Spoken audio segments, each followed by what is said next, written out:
హిందూ పంచాంగంలో ప్రతి నెలకు ఒక ప్రత్యేకత ఉంది. వాటిలో శ్రావణ మాసం ఒకటి. ఈ మాసంలో మహిళలు ఎక్కువగా వరలక్ష్మి వ్రతం జరుపుకుంటారు. చాంద్రమానం ప్రకారం శ్రావణ మాసం 5వ మాసం. ఈ మాసంలోని పూర్ణిమ నాడు చంద్రుడు శ్రవణ నక్షత్రం సమీపంలో ఉంటాడు కనుక ఈ మాసానికి శ్రావణ మాసం అనే పేరు వచ్చింది. ఈ నెల 5 నుండి శ్రావణ మాసం ప్రారంభం సందర్భంగా శ్రావణ మాస విశిష్టతపై కథనం. మహావిష్ణువు జన్మ నక్షత్రం శ్రవణ నక్షత్రం. అటువంటి శ్రవణ నక్షత్రం పేరుతో ఏర్పడిన శ్రావణ మాసం శ్రీ మహావిష్ణువు పూజకు ఉత్కృష్టమైన మాసం. శ్రావణ మాసంలోని మంగళ, శుక్ర, శనివారాలు ఈ మాసంలో అత్యంత ప్రధానమైనవి. శ్రావణ మాసంలోని మంగళవారాలు గౌరీ పూజకు, శుక్రవారాలు లక్ష్మీ పూజకు, శనివారాలు మహావిష్ణు పూజకు ముఖ్యమైన దినాలు. శ్రావణ మాసం మహిళలకు అత్యంత ముఖ్యమైనది. మహిళలు పాటించే వ్రతాలు అధికంగా ఈ మాసంలోనే ఉండటం వల్ల వ్రతాల మాసమని, సౌభాగ్యాన్ని ప్రసాదించే మాసమని కూడా అంటారు. సోమవారం నుండి శ్రావణ మాసం ప్రారంభమవుతుంది. ఈ యొక్క చంద్రుడు శ్రవణ నక్షత్రంలోకి ప్రారంభమైనప్పటి నుండి శ్రావణ మాసం ప్రారంభమవుతుంది. కాబట్టి ఇట్టి మాసంలో అనేకమైనటువంటి లక్ష్మీ పూజలు కానీ, శ్రీ మహావిష్ణు పూజలు కానీ, అన్ని రకాల గౌరీ పూజలు, మంగళ గౌరీ వ్రతాలు, వరలక్ష్మి వ్రతాలు, ఈ యొక్క శ్రావణ మాసంలో సత్యనారాయణ వ్రతాలు అన్ని విధాలు కూడా చేసుకున్నచో అనేకమైనటువంటి సకల పుణ్యాలు, కార్యాలన్నీ కూడా నెరవేరుతాయి. కాబట్టి ఇట్టి మాసంలో అందరూ కూడా ఆ యొక్క భక్తజనులందరూ కూడా ఆ యొక్క భక్తాంజనేయ స్వామిని, అదేవిధంగా శ్రీ మహాలక్ష్మిని, శ్రీ మహావిష్ణువుని, అదేవిధంగా ఈ యొక్క పరమశివుని ఎవరైతే కొలుస్తారో కోరిన కోరికలన్నీ కూడా నెరవేరుతాయి. ఇట్టి శ్రావణ మాసం అనేది ప్రత్యేకమైన శ్రీ మహావిష్ణువు ఎంతో ప్రీతికర మాసం కాబట్టి ఈ యొక్క శ్రీ మహావిష్ణువు అత్యంత ప్రీతికరంగా పూజించవలసిందిగా కోరుతూ ఉన్నాం. మహిళలకు అత్యంత ముఖ్యమైన శ్రావణ మాసంలో ఆచరించే వ్రతం వరలక్ష్మి వ్రతం. దీనిని పౌర్ణమి ముందు వచ్చే శుక్రవారం నిర్వహించుకుంటారు. మన రాష్ట్రంలోని కొన్ని ప్రాంతాలలో ఈ రోజు నాగుల చవితి పండుగను జరుపుకుంటారు. ఉపవాసం ఉండి పుట్టవద్దకు వెళ్లి పాలు పోసి పూజిస్తారు. శ్రావణ పూర్ణిమ పురస్కరించుకొని రాఖీ పూర్ణిమ నిర్వహించుకుంటారు. ఈ సందర్భంగా సోదరుడి సుఖ సంతోషాలు కోరుతూ అక్కా చెల్లెళ్ళు సోదరుడి చేతికి రాఖీ కడతారు. వేదాలను రక్షించేందుకు శ్రీ మహావిష్ణువు హయగ్రీవ రూపం ధరించినట్లు పురాణ కథనం. హయగ్రీవ జయంతి అయిన ఈ రోజు హయగ్రీవుడిని పూజించి శనగలు, ఉలువలతో గుగ్గిళ్లు తయారుచేసి నైవేద్యం సమర్పిస్తారు.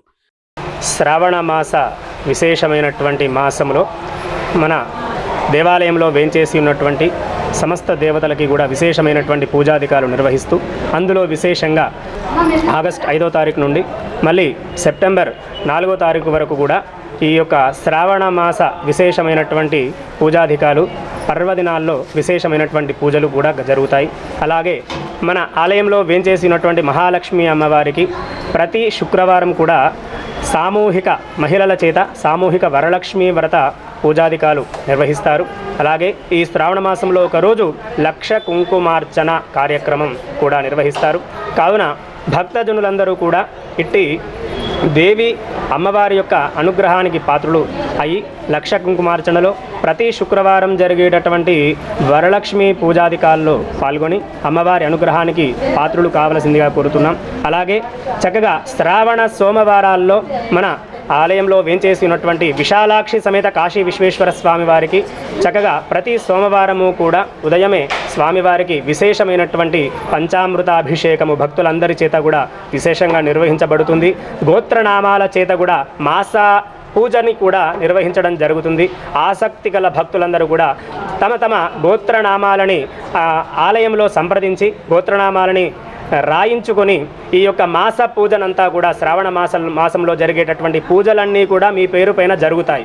అటువంటి ఈ యొక్క పూజాధికారుల్లో కూడా మీరు పాల్గొని భక్తులందరూ కూడా దేవతల యొక్క కాశీ విశ్వేశ్వర స్వామి వారి యొక్క అనుగ్రహాన్ని పొంది తరించవలసిందిగా కోరుతూ ఉన్నాం.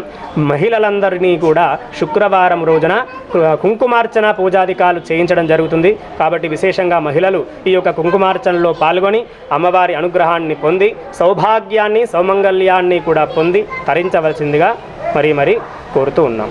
అలాగే శ్రీ మహావిష్ణువు ధరించిన అవతారాలలో 8వ అవతారమైన శ్రీకృష్ణ పరమాత్మ జన్మించిన దినం. దీనినే కృష్ణాష్టమి, జన్మాష్టమి అని అంటారు. ఈరోజు పగలంతా ఉపవాసం ఉండి సాయంత్రం కృష్ణుణ్ణి పూజించి నైవేద్యంగా పాలు, పెరుగు, మీగడ, వెన్నెలను సమర్పించడం ఆచారం. శ్రావణమాసం సందర్భంగా మహిళలు అధిక సంఖ్యలో పూజలు నిర్వహించుకోవడానికి వస్తారని, ఇందుకు భక్తులకు అనుగుణంగా అన్ని ఏర్పాట్లు చేస్తున్నామని పూజారులు తెలిపారు. శ్రీ భక్తాంజనేయ సహిత సంతోషమాత దేవాలయము షేర్బంగ్లా నందు వేంచేసినటువంటి అమ్మవారి యొక్క మా సంతోషమాత అమ్మవారి ఆలయం నందు సోమవారం 5వ తారీఖు నుండి శ్రావణ మాసము ప్రారంభమవుతుంది. కాబట్టి నెల రోజులు జరిగేటువంటి ఈ శ్రావణ మాస కార్యక్రమంలో మా యొక్క దేవాలయంలో విశేషమైనటువంటి పూజా కార్యక్రమాలు నిర్వహించడం జరుగుతుంది. మరి మహిళలకు ఎంతో ఇష్టమైనటువంటి ఈ శ్రావణ మాసంలో విశేషమైనటువంటి మనకు కార్యక్రమాలన్నీ కూడా రావడం జరుగుతుంది.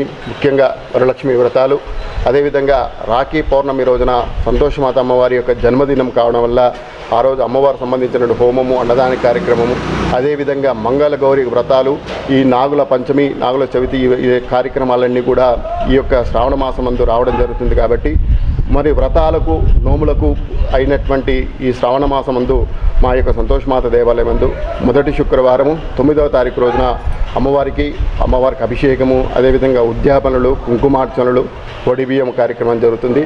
రెండవ శ్రావణ శుక్రవారము 16వ తారీఖు, ఆ రోజున శ్రావణ మాసంలో పౌర్ణిమకు ముందుగా వచ్చేటువంటి శుక్రవారం కావడం చేత ఆ రోజున సామూహికంగా వరలక్ష్మి వ్రతాలు అత్యంత వైభవంగా అనేక మంది మహిళా భక్తుల చేత వరలక్ష్మి వ్రతాలు నిర్వహించడం జరుగుతుంది.